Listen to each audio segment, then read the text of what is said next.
ह्या वर्षापासून सुरू होतोय. त्याच विषयाला जर आपण पकडलं तर मला वाटतं परवाकडे ही ई टेंडर नोटीस सगळीकडे आली होती. कांजूरमार्गच्या जी जागा आहे जिथे आम्ही इंटिग्रेटेड कार डेपो करत होतो त्या जागेवर खरं तर आम्ही लाईन 3, लाईन 6, लाईन 4, लाईन 14 म्हणजे मुंबईतल्या 2 लाईन्स आणि मग MMR रिजनमध्ये जाणाऱ्या 2 लाईन्स ह्या एकाच जागेतून कार डेपोमधून आम्ही सगळ्या ते इंटिग्रेट करणार होतो. पण तेव्हा आपल्याला माहिती आहे की केंद्र सरकारने त्याच्यावर आपला अधिकार बजावण्याचं काम केलं. कोर्टात गेले, मग कोणतरी प्रायव्हेट बिल्डरला आणलं, त्या केसमध्ये त्यांना घुसवलं होतं आणि हे सगळं वातावरण दूषित करून त्यावेळी कार डेपो आरेवरनं जो आम्ही कांजूरमार्गला हलवला होता, आमचं सरकार पाडल्यानंतर पहिला निर्णय या खोके सरकारने जो घेतला तो हा होता की पुन्हा एकदा तो कार डेपो कांजूरमार्गवरनं आरेला नेण्याचा. ह्याच्यात आमच्याकडून तरी कुठेही इगोची गोष्ट नव्हती, कुठेही वैयक्तिक वाद नव्हता. असं नव्हतं की कुठेतरी आमची जमीन आहे आणि आम्हाला त्याचा मोबदला मिळणार आहे. पण हेतू साफ होता की एकतर आरेचं जंगल वाचावं. महाविकास आघाडी सरकार असताना 808 एकर जंगल आपण तिथे घोषित केलं. त्याचबरोबरीने ती जी जागा होती MMRCLची ती हलवल्यानंतर आपण तिथे एक फॉरेस्टचा अभ्यास केला आणि तिथे 5 बिबटे राहतात हे आपल्याला त्या CCTV आणि कॅमेरा ट्रॅपमधून सापडलं गेलं. पण हे सरकार बदलल्यानंतर तो रिपोर्ट काही अजून यांनी मान्य केलेला नाही. तिसरी गोष्ट आणि सर्वात महत्त्वाची गोष्ट ह्याच्यात, पर्यावरण जरी 1 मिनटं तुम्ही बाजूला ठेवलं तर हे 4 डेपो जेव्हा आपण एकत्र करतो तेव्हा 4 जागा ज्या तुम्हाला घ्यायला लागणार आहेत. मग आपण पाहिलं असेल आरेमधली जागा होती, मेट्रो 6साठी कांजूरची जागा जी आम्ही पहिल्यापासून बोलत होतो तीच जागा आता तिथेच बरोबर हे गेलेले आहेत. आणि मग 2 ठाणे जिल्ह्यात जागा ज्या मेट्रो लाईन 4 आणि 14साठी त्यांना आता विकत घ्यायला लागणार, त्याचा मोबदला द्यायला लागणार, कोणाकडून त्या जागा येणार, हा सगळा वेगळा विषय झाला. पण ह्याच्यात कमीत कमी मुंबईचे आणि महाराष्ट्राचे 10,000 कोटी वाचले असते. कारण 2-2.5 कोटीचा प्रत्येक कार डेपोवर खर्च झाला तर साधारणपणे 9-9.5 कोटी आपल्या ह्या कार डेपोला नुसतं विकत घेण्यात ज्या लोकांकडून ज्यांचे जागा असतील त्याच्यात जातात. ठाणे जिल्ह्यात आता मला माहीत नाही त्या जागा कोणी घेतल्यात, कोणाला त्याच्यात किकबॅक मिळणार आहे, त्याच्यात कुठचे मुख्यमंत्र्यांचे किंवा आजूबाजूचे लोकांचे काही इंटरेस्ट आहेत का, ह्याच्यात मी जाणार नाही. पण महत्त्वाची गोष्ट हीच आहे की इंटिग्रेटेड कार डेपो करत असताना महाराष्ट्राचे पैसे वाचले असते. आणि दुसरी गोष्ट म्हणजे साधारणपणे 4 कोटी जनता ही एका इंटिग्रेटेड डेपोमधून कनेक्ट झाली असती. पण आज आपण पाहताय की कुठेही प्रशासनावर काही पकड नसताना जी घटनाबाह्य मुख्यमंत्री काम करत आहेत, कोणाच्या तरी दबावाखालती, मग त्यांचे मित्र असतील, कॉन्ट्रॅक्टर असतील, बिल्डर असतील, मला माहीत नाही, पण 4 जागा 4 वेगळ्या डेपोसाठी म्हणजे 4 कॉन्ट्रॅक्टर्सना काम आणि मग परत ह्याचं रेग्युलर मेंटेनन्स सर्व्हिस वगैरेसाठी परत कॉन्ट्रॅक्ट काढायचं म्हणजे 4 अजून लोकांना वेगळं काम. हे नुसतं कॉन्ट्रॅक्ट करत जर आपण पाहिलं तर ह्याच्यात आपल्या राज्याचं हित कोणी पाहत नाही आहे. तसं जर पाहिलं गेलं तर ह्या जागेवर कांजूरमार्गच्या जागेवर जेव्हा आम्ही सांगितलेलं की ही जागा आमचीच आहे, महाराष्ट्र शासनाची आहे आणि तिथे आपण हे 4 कार डेपो एकत्र आणू शकतो, तेव्हा केस कोणी केली होती? केंद्र सरकारने. गंमत अशी आहे की महाराष्ट्र म्हणून आपण भारतातच आहोत ना. केंद्र सरकार जरी कुठच्याही पक्षाचं असलं तरी एका व्यक्तीच्या किंवा काही व्यक्तींच्या इगोसाठी तुम्ही आम्हाला आड जाणार. मेट्रो जी बनत होती मेट्रो 3 ती पण खरं त्याच्यात पण मला वाटतं 50% भागीदारी ही केंद्र सरकारची आहेच. मग नक्की तुमचं भांडण कोणावर होतं? मूळ मुद्दा हाच राहतो की महाराष्ट्राबद्दल तुमच्या मनात एवढा द्वेष का आहात, तुम्ही एवढे अँटी महाराष्ट्र आणि अँटी मुंबई म्हणून का वागता? जे तुम्ही महाविकास आघाडीचं सरकार पाडलं ते अँटी महाराष्ट्र होतं. राजकीय गोष्ट जरी करायची नसली तरी आज जर तुम्ही पाहिलं तर ही कांजूरमार्गची जागा ह्याच्यावर उत्तर देताना ह्याच जुलैमध्ये श्री राधाकृष्ण विखे पाटील जे रेव्हेन्यू मिनिस्टर आहेत त्यांनी पण उत्तर हेच दिलं आहे की ती जागा जी मेट्रोसाठी आपण घेतली होती ही महाराष्ट्र शासनाचीच जागा आहे. हे आत्ता सध्या भाजपमध्ये आहेत आणि भाजपच्या मंत्री आहेत, खोके सरकारमध्ये आहेत, त्यांनी पण हेच उत्तर दिलं आहे आणि ही अधिवेशनात उत्तर दिलेलं आहे अनिल परब साहेबांना ह्या जुलैच्या सेशनमध्ये की ही जागा आमचीच आहे. म्हणजे एकच गोष्ट ह्याच्यातून कळते की जे महाविकास आघाडी सरकार म्हणून आम्ही पाऊल उचललेलं की इंटिग्रेटेड कार डेपो करायचं, महाराष्ट्राचे पैसे वाचवण्याचं, पर्यावरण जपायचं, ते योग्य होतं. आणि आज नुसतं आम्ही बोलत नाही तर हे खोके सरकार पण आमचा निर्णय होता त्याच्यावर शिक्कामोर्तब करत आहे की होय ती जागा कांजूरमार्गची ही महाराष्ट्र शासनाचीच होती. त्या केसेस विड्रॉ झाल्या, चुकीचं झाल्या, त्यांनी काय केलं मला माहीत नाही, पण केसेस आज गायब झालेल्या आहेत. कोर्टात आता हे चालत नाही आहे, बंद झाले कोर्टमध्ये केस. आणि ही जागा आता ती मेट्रो 6ला देतात. माझी आज परत एकदा स्पष्ट मागणी असणार आहे ह्या खोके सरकारला, जे आता निर्णय घेत आहे की आज जर ही जागा तुम्ही कांजूरमार्गची जागा जर मेट्रो 6साठी घेत असाल, तुम्ही मेट्रो 3 RAची तर वाट लावतच आहात, जंगल कापत आहात, तिथे तुम्ही आता बांधायला सुरू केलेलं आहे. पण अजूनही मेट्रो 4 आणि 14साठी जी जागा तुम्ही विकत घेणार आहात, तिथे पैसा न खर्च करता, पैशाची उधळपट्टी न करता तुम्ही एकाच जागेतून करा. कारण कार डेपोला जाते कधी मेट्रो बोगी? महिन्यातून एकदा, 3 महिन्यातून एकदा सर्व्हिसिंग मेंटेनन्ससाठी, प्रत्येक रात्री काही जात नाही. तर तुम्ही अजूनही हे पैसे वाचू शकता महाराष्ट्राचे आणि कॉन्ट्रॅक्टर्स कमी करू शकता. आज पुन्हा एकदा मी मागणी करतोय की सगळे कार डेपोज तुम्ही कांजूरमार्गला न्या, कमीत कमी लाईन 6, लाईन 4 आणि लाईन 14चे तरी तुम्ही नेले पाहिजे. दुसरी मोठी बातमी जी आज मला पेपरात दिसली आणि ते पाहून पण आनंद झाला, ते म्हणजे जानेवारीपासून आपल्याच माध्यमातून मी दुसरा विषय घेत होतो, तो म्हणजे रस्त्याच्या घोटाळ्याचा. आपल्याला आठवत असेल 14 की 15 जानेवारीच्या आसपास मी पहिली बैठक आपल्या माध्यमातून घेतली आणि पहिली ही बातमी जनतेसमोर आणली. त्याच्यात आपल्याला प्रत्येकाला मी दाखवलं होतं की हे 5 कॉन्ट्रॅक्टर्स, त्यांना कसं ह्या कॉन्ट्रॅक्टमध्ये आणलं गेलं, त्यांनी जिंकले कसे बिड्स आणि सरासरी 8% ह्यांना फायदा कसा होत होता, तेही किंमत वाढवल्यानंतर, ते झाल्यानंतर अर्थात ते 8% ह्या सरकारला कमी करायला लागले, कारण आपण प्रेस कॉन्फरन्स घेतली, त्याच्यातून ते लोकांसमोर आलं. पण दुसरं म्हणजे ॲडव्हान्स मोबिलायझेशनसाठी 625 कोटी जे होते ते आपल्या माध्यमातून मी हा विषय सतत घेतल्यानंतर 625 कोटी देखील, म्हणजे जे प्रॉफिट होणार तर 400 कोटीचं आणि 625 कोटी साधारणपणे 1000 कोटी आपण ह्या मुंबईचे वाचवले. हे वाचवल्यानंतर तरी देखील आपण दबाव त्यांच्यावर टाकत होतो की जे तुम्ही भूमिपूजनं 18 जानेवारी 2023ला केली होती त्याचं पुढे काय झालं. जानेवारीमध्ये प्रेस कॉन्फरन्स घेतली, फेब्रुवारीमध्ये घेतली, मार्चमध्ये घेतली, अधिवेशनात हा विषय घेतला, एप्रिलमध्ये विषय घेतला, मेमध्ये घेतला आणि मेमध्ये मला एक यादी आली BMCकडून. ती यादी ही आहे. साधारणपणे मी पुन्हा एकदा आपल्या सर्वांसाठी आणि मुंबईच्या जनतेसाठी सांगतो की जे वर्किंग सीझन असतो रस्त्यांसाठी तो 1 ऑक्टोबर ते दुसऱ्या वर्षाचा 31 मेपर्यंत असतो. ही यादी मला 31 मेला मिळाली होती. साधारणपणे 50 रोड्स प्रत्येक वॉर्डातले आणि एकसुद्धा रोड पूर्ण झाला नव्हता. सगळे सेफ स्टेज, म्हणजे अर्धवट पण पाणी तुंबणार नाही, पाणी तर तुंबलंच, जो घोळ व्हायचा होता पावसाळ्यात तो झालाच, पण एकसुद्धा रस्ता हा पूर्ण केला नव्हता. आज बातमी ही आलेली आहे की मुख्यमंत्र्यांच्या मर्जीतील कंत्राटदारास नोटीस. ही लोकसत्तेची बातमी आजची.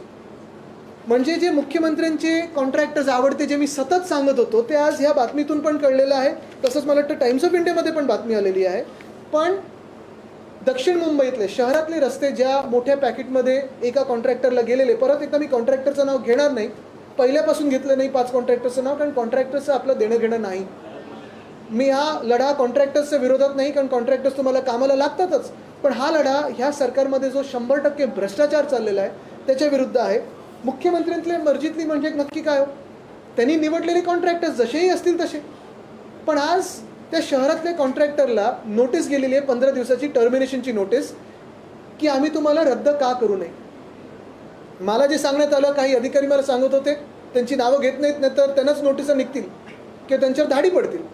पण त्यांनी पण सांगितलं होतं की पावसाळ्याच्या आधी पण ह्या लोकांना नोटिसा जाणार होत्या, पण कुठच्या तरी कोणीतरी नातेवाईकांनी वगैरे काही सेटलमेंट केलं असेल आणि CMOतून फोन आला होता की हे आता कॉन्ट्रॅक्ट रद्द करू नका.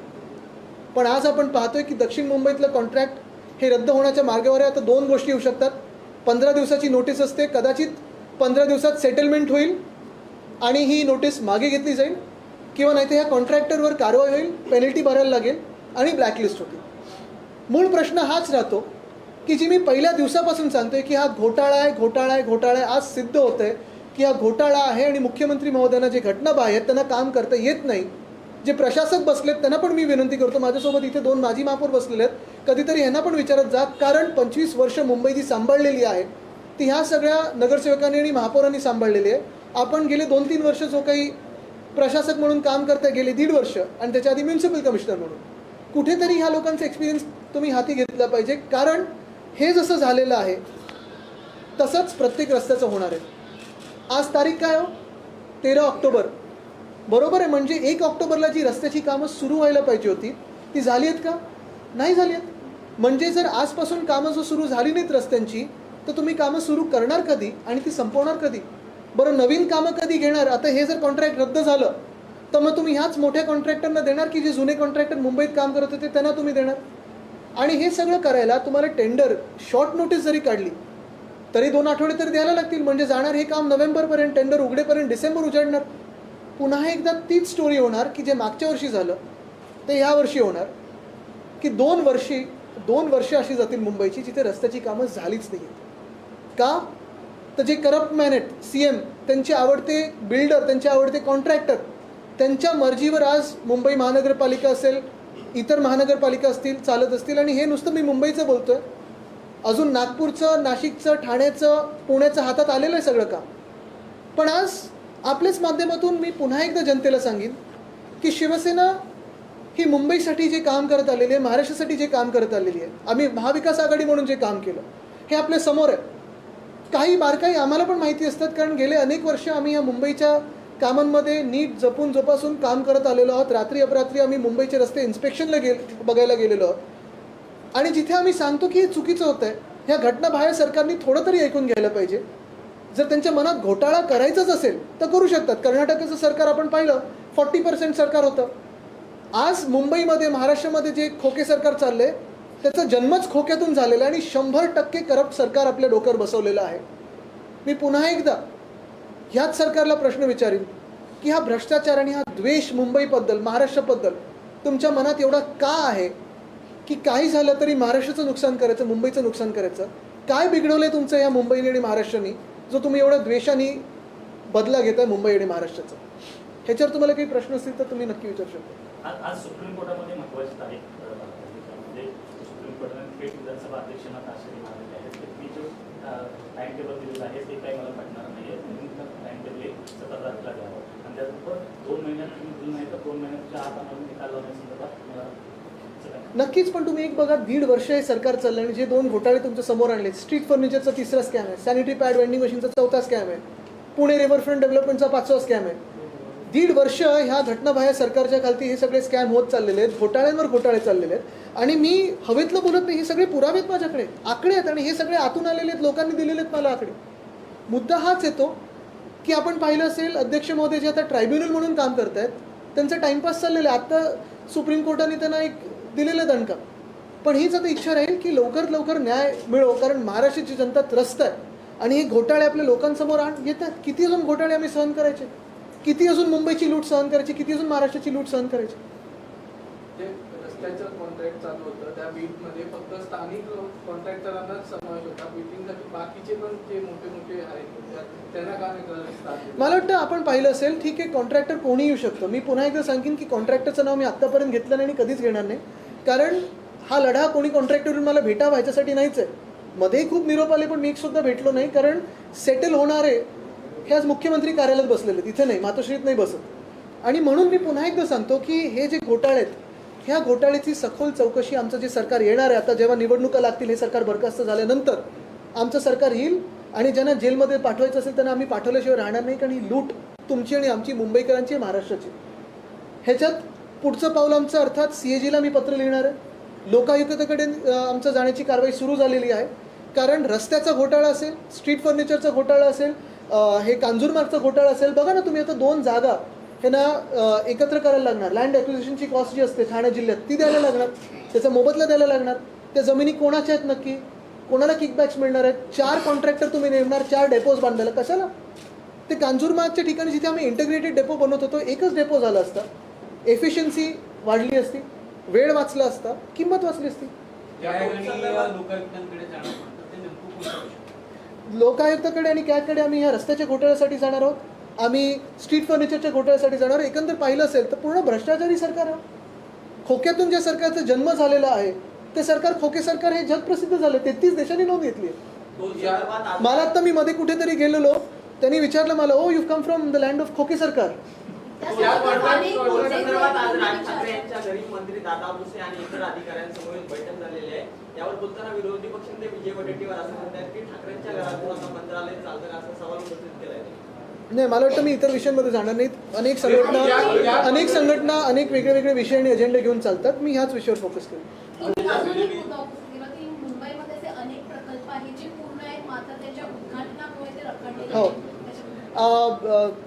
धन्यवाद, आपण हा विषय घेतलात. कालच मी ट्विट केलेलं, नवी मुंबईमध्ये मला वाटतं 3 की 4 महत्त्वाचे प्रकल्प आहेत, मेट्रोपासून कितीतरी वर्ष रखडलेले प्रकल्प जे आत्ता 4-5 महिने होऊन पूर्ण झालेले आहेत. मला वाटतं एक बातमी अशी होती की मेट्रो जूनपासून तयार आहे, तरी पण घटनाबाह्य मुख्यमंत्र्यांची वेळ मिळत नाही, ते सतत दिल्लीला जात असतात. मी त्यांना विनंती करीन की एक समारंभ दिल्लीत तरी ठेवा, एअरपोर्टला उतरल्यानंतर बटन दाबा आणि उद्घाटन करा. पण किती वेळ थांबायचं लोकांनी? आणि मूळ मुद्दा हाच येतो ना की ही इन्फ्रास्ट्रक्चरची कामं आहेत, फ्लायओव्हरची कामं आहेत. तुम्ही बघा, हल्ली बाथरूम पण जर आम्ही बनवले तर आमचे मोठे फोटो लागतात. कशाला? आम्ही जनतेचे प्रतिनिधी आहोत, पण पैसा पण हा जनतेचाच असतो. ठीक आहे, आमचं फलक लागू शकतं, पण तुम्ही वेळेत जर केलं तर ठीक आहे, रिबिन कटिंग करा, फटाके फोडा, जे काही करायचं करा, पण तुम्हाला वेळ नाही आहे म्हणून उद्घाटन होणार नाही आणि जनता त्रस्त राहणार, जनता अडून राहणार. हा कुठचा न्याय झाला? You mentioned about the Kanjurmarg issue. Now they are going to buy 2 plots in. Exactly. Exactly. I got. What prevents you from filing a PL to stop this nonsense which is happening? I believe the most important thing for me as someone in the opposition is to expose the scams of this Koke Sarkar. The first thing that has come out in yesterday's newspaper is about the work that will start at Kanjurmarg for the Metro Line 6. Now if you see, Metro Line 6 Kanjurmarg issue has been pending since almost 2020. We have been saying that this from day one, that this land belongs to Maharashtra, government of Maharashtra.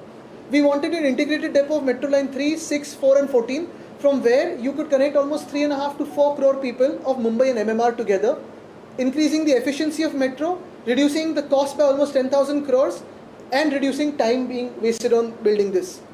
Today what this illegal government, illegal regime in Maharashtra has done, it has created one car depot in RA, which is against environment. The other car depot now at Kanjur, the cases have magically disappeared, the litigants have disappeared. The government of India suddenly feels that this land also belongs to the government of Maharashtra, when funnily enough, in Metro 3, government of India is a part of Metro 3. It is a stakeholder in Metro 3. And then 2 more land acquisition parcels will be taken up in Thane district. Now the question to be asked is, who own the land there? Who will get the kickbacks? And why spend so much money when you can actually have an integrated depot in Kanjurmarg itself? The question is about the pendency in Lokayukt. As you said that you will be taking up this issue in the Lokayukt, but we know that issue of pendency is there. So my question, it's a repeated question because every time I ask you why Aditya Thackeray Shiv Sena or Yuva Sena is not approaching court with this kind of cases, because every time you have said that we will approach, but since March you have not approached. Absolutely, because we have hope that we will exhaust other resources first before we approach the Honorable Court. We go to the Honorable Court only as the last means. We will approach the Lokayukta, Honorable Lokayukta and CAG on this. We have been raising this issue as elected representatives and we hope to get justice. Very soon you will see that this illegal regime will fall, will have to be dissolved. After the elections, when we form our government, we will pursue an investigation, a thorough, free and fair investigation in these cases. And we will punish whoever is corrupt in this. Mumbai महापालिकेच्या आयुक्तांना तुम्ही बरीचशी पत्र लिहिली होती या संदर्भात, street furniture घोटाळ्याच्या बाबतीत ही पत्र लिहिली, काही उत्तरं आलीत त्यांच्याकडे? उत्तर आता थोडी येत असतात, कारण मी सांगितलं की ब्रीच ऑफ प्रिव्हिलेज मूव्ह करीन, पण त्या उत्तरांमध्ये एवढं गोल असतं की त्याच्यातून काही निष्पन्न होत नाही. महत्त्वाची गोष्ट हीच आहे जी आम्ही सतत सांगत आलेलो आहे की तुम्ही प्रशासक म्हटल्यानंतर प्रत्येक व्यक्तीचं आणि मुंबईकरांचं देखील ऐकणं गरजेचं आहे. नुसतं मंत्रालयातून किंवा मुख्यमंत्र्यांकडून जे बिल्डर कॉन्ट्रॅक्टर येतात त्यांना वेळ देतात आणि जनप्रतिनिधी किंवा माजी नगरसेवकांना वेळ देणार नाही, हे योग्य होणार नाही. तुम्ही प्रशासक म्हटल्यानंतर ते शहराचे प्रशासक आहे. जे आम्ही प्रश्न विचारतो ते जनतेसाठी विचारत असतो. आणि म्हणून जे मी सतत सांगत आलेलो की रस्त्याचा घोटाळा होता, आपल्याला आठवत असेल आम्ही जो मोर्चा काढला शिवसेना म्हणून महापालिकेवर, त्यानंतर दुसऱ्या दिवशी प्रेस कॉन्फरन्स त्यांनी घ्यायला सुरू केली जस्टिफाय करत की हा घोटाळा कसा नाही आहे. नंतर जी शपथविधी घडली तर ठीक आहे, वेगळं, त्याच्यात ती प्रेस कॉन्फरन्स लपली गेली. पण मूळ मुद्दा हाच राहतो की आता तुम्ही त्या प्रेसमध्ये जे बोलला आहात आणि ही जी टर्मिनेशन नोटीस दिली ह्याच्यात काय नक्की अंतर आहे. आणि परत एकदा सांगेन, जर ही नोटीस परत घेतली याचा अर्थ हाच होणार की सेटलमेंट झालेलं आहे. एक मिनिट हे होणे की बात आदित्यजी, तुम्ही 2 मुद्दे घेतले, पण लोकांच्या दैनंदिन जीवनामध्ये टोल ही मुद्दा महत्वाचा आहे.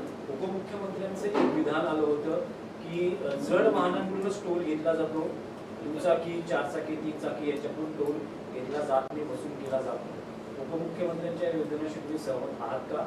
आणि टोल मुक्त महाराष्ट्र भविष्यात आपल्याला बघायला मिळेल का? मी परत एकदा सांगेन, त्याच्यावर मी एक वेगळी प्रेस कॉन्फरन्स घेतली होती, त्याच्यात आपण सगळे होतात आणि त्याच्यानंतर पण बोलीनच.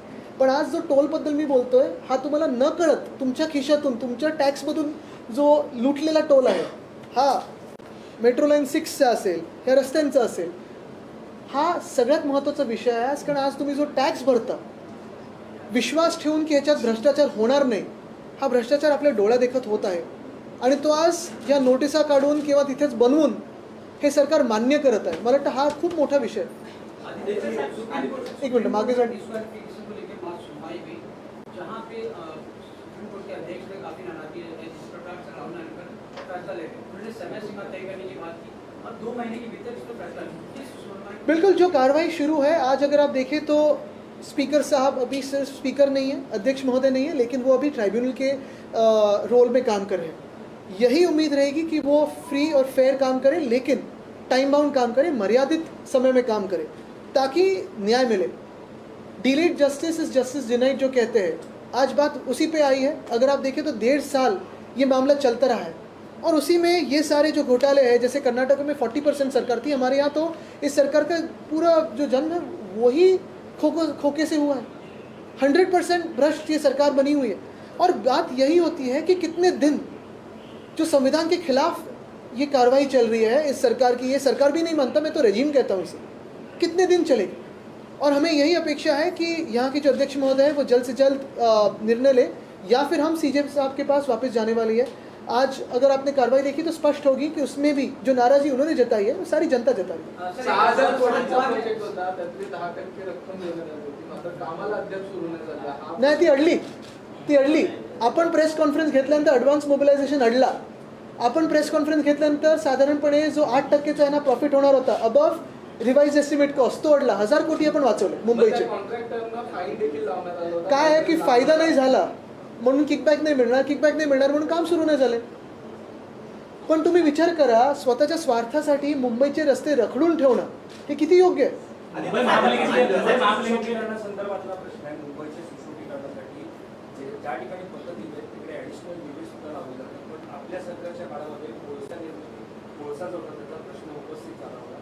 आगामी काळामध्ये हे जे दिवे ॲडिशनल लावले जातात त्यामुळे मुंबईवरती वीज पुरवठा किंवा वीज निर्मितीचं संकट येऊ शकतं. त्याच्यावर हातात जे काही पेपर आलेले आहेत त्याच्यावर आपण प्रेस कॉन्फरन्स घेऊच, कारण हे ब्युटिफिकेशनच्या नावाखाली जो मोठा घोटाळा झाला आहे आणि हे G20चा पण, ते सगळे कागदपत्र हातात आलेले आहेत. त्याच्यावर लवकरच आपण बोलू. मनोज जरांगे पाटील यांनी सरकारला दिलेली 40 दिवसाची मुदत संपत आलेली आहे.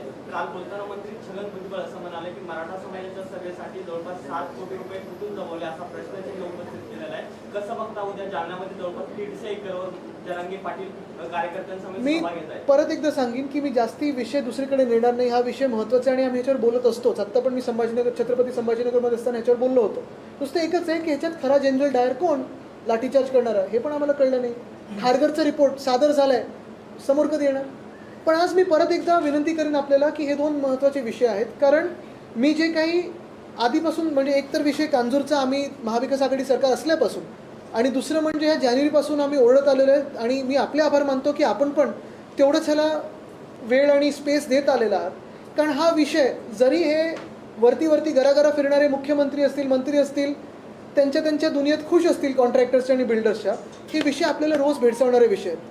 हे विषय आपल्या टॅक्समधून विषय होणार आहेत. हे विषय आपल्याला खड्ड्यात घालणारे विषय आहेत आणि म्हणून हा विषय खूप महत्त्वाचा आहे. रस्त्यांचा घोटाळा आणि कांजूरमार्गची जागा, मी पुन्हा एकदा सांगेन की आज महाराष्ट्राचे 10,000 कोटी वाचू शकतात. 3 तरी कार डेपो ह्या कांजूरमार्गला 102 एकरमध्ये होऊ शकतात. कदाचित त्यांचा हा विचार असेल की कांजूरमार्गमध्ये पण एक छोटं स्टेशन करावं आणि उरलेली जी जागा आहे ती बिल्डर मित्रांना ट्रान्झिट ओरिएंटेड डेव्हलपमेंटच्या नावाखाली देऊन टाकायची. त्यांचं म्हणणं आहे की 15 हेक्टर जागेतच ते पण 102 एकर असताना तुम्ही कशाला 15 हेक्टर, म्हणजे बाकीचे काय बिल्डरांच्या घशात घालणार आहे का? त्यांनी मेट्रो 4 आणि बाकीच्यांसाठी तर ठाण्यात घेत आहेत. मूळ मुद्दा हाच आहे की चला ठाण्यात तुम्ही चारी करायच्या, ठाण्यात चारी करा, पण एकत्र जर केलं तर एका नोडल पॉईंटमधून तुम्हाला 3.5-4 कोटी जनतेला केटर करता येतं, तेवढी जनता जोडता येते. Mumbai east west north south आणि MMR प्लस रिपेअर मेंटेनन्स सगळं एका ठिकाणी येतं. तिथूनच BSTचं तुम्ही डेपो करू शकता. अर्बन प्लॅनिंगच्या माध्यमातून तुम्ही हे काम घडवू शकता.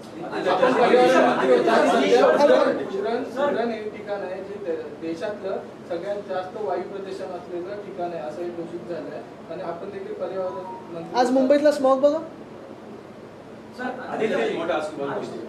The law and order situation under this government has gone for a toss.